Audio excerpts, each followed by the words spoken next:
அனைவருக்கும் வணக்கம். தீபாவளி நல்வாழ்த்துக்கள்.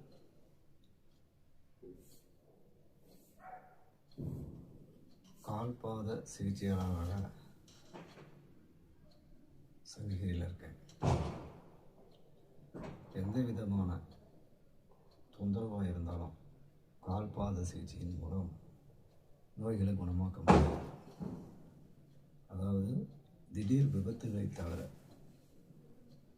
எந்த விபத்தாக இருந்தாலும் விபத்துகளை தவிர, துப்பாக்கி சுடு, வெட்டிக்கிறது, சிசரின் செய்கிறது, இந்த மாதிரியெல்லாம் எங்களுக்கெல்லாம் இந்த சிகிச்சை கிடையாது. உள்ளுக்குள்ளேயே இருந்து வர எந்த ஒரு தொழிலாக இருந்தாலும் இதன் மூலிமா சரி பண்ணலாம். கால்பாத சிகிச்சையை யாரால் செய்து கொள்ளலாம்? சிறுவர் முதல் பெரியவர் வரை செய்து கொள்ளலாம்.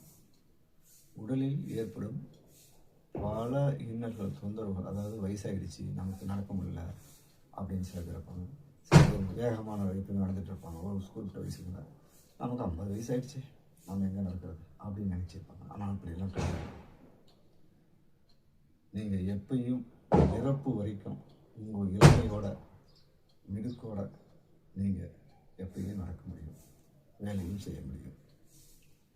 அந்த தொந்தரவுகளை எல்லாம் நீங்கள் கொஞ்சம் கொஞ்சமாக உங்கள் உடலில் சேர்ந்து அந்த உறுப்புகளில் செயல்களுக்கு செயல்படாமல் செய்யுது. அதை தூண்டி வர்றப்ப, அங்கே இயக்கங்கள் நடைபெறப்ப நீங்கள் சுறுசுறுப்பாகவும் இளமையாகவும் ரத்தோட்டங்கள் அதிகரிக்கவும் உறுப்புகள் புதுப்பிக்கவும் பல இது தொந்தரவு இல்லாமல் செய்யுது.